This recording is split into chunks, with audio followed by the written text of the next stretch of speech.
Here, let me explain the free energy principle, at least to do my best to simplify it.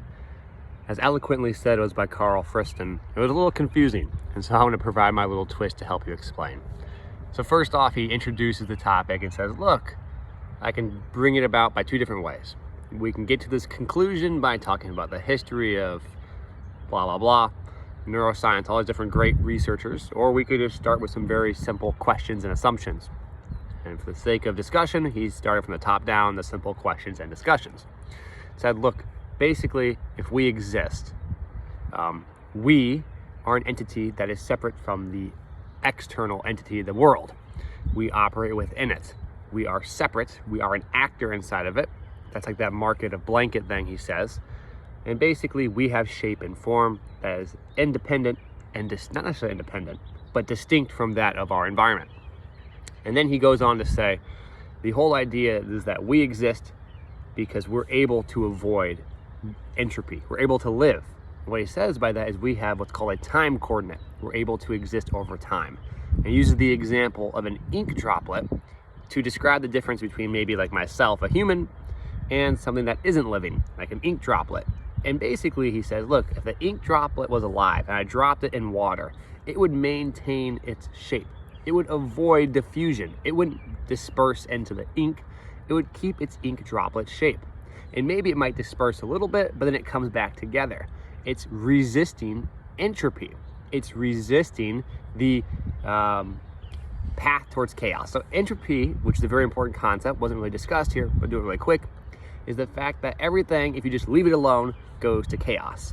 What I mean by that is you lose your form, you die, you no longer have resources, you disintegrate, you go into the ground, and eventually everything becomes chaos. It takes energy to keep this form and shape. It takes energy to keep my muscles, to keep my athleticism. It takes energy in the form of food and activity.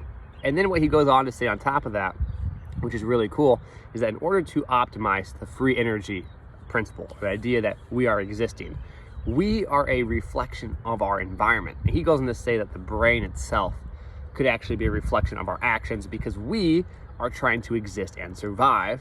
And so therefore our brain is trying to operate to exist and survive. And so what we do in the environment is trying to exist and survive.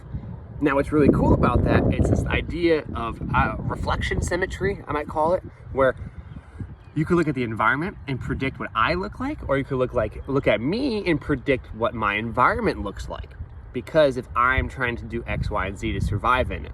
Now, so you might say, oh, Max is a weightlifter who lifts weights because in his environment, it's important to have some muscles, or he plays basketball or whatever, because I have whatever attributes that would constitute as success in my environment to exist because I maintain my shape and form. That same concept, which is really cool, can then be applied to things like motor learning and stuff like that, because we're trying to operate and exist and survive in this environment. Let's say basketball. If I want to go play basketball in the rec league is an independent state. I am placed in that state. I have to operate, exist, function, form in that state. And I can be me, and I can shoot fadeaway jump shots and do certain things that if I were to go into another environment, like an NBA environment, I wouldn't exist. Entropy would get me. I wouldn't be able to sustain my form in that environment. I'd either have to change my form, so I'm no longer shooting fadeaway step backs and try and survive within it, or I need to, well, I wouldn't exist in that anymore. I'd be booted. I wouldn't operate in there. So then you can think about this on two different levels. You can think about you are a reflection of the environment's a reflection of you, and I don't exist in the NBA. So if I want to play in the NBA or develop a specific skill, I have to look at what skills are required to be successful in that environment. And that is where I need to self-impose an environment that develops those skills. Now, I can't just say I'm gonna go play against NBA players and develop an NBA skill, because there's also levels to that. There are levels of aspects of development. There are levels of aspects of movement, physical prowess. Maybe I need to develop my ability to perform. So I impose an artificial environment to that of me functioning. And I'm gonna say, hey, I'm gonna run, I'm gonna jump, I'm gonna lift. It's the fact that, I need to move. And in doing such, I'm developing my ability to actually operate within that environment of the NBA. Now, I'm not saying I myself will get there. That's not the purpose of it. It's the idea that we need to have our ability to function within it, and that's going to be based as a reflection.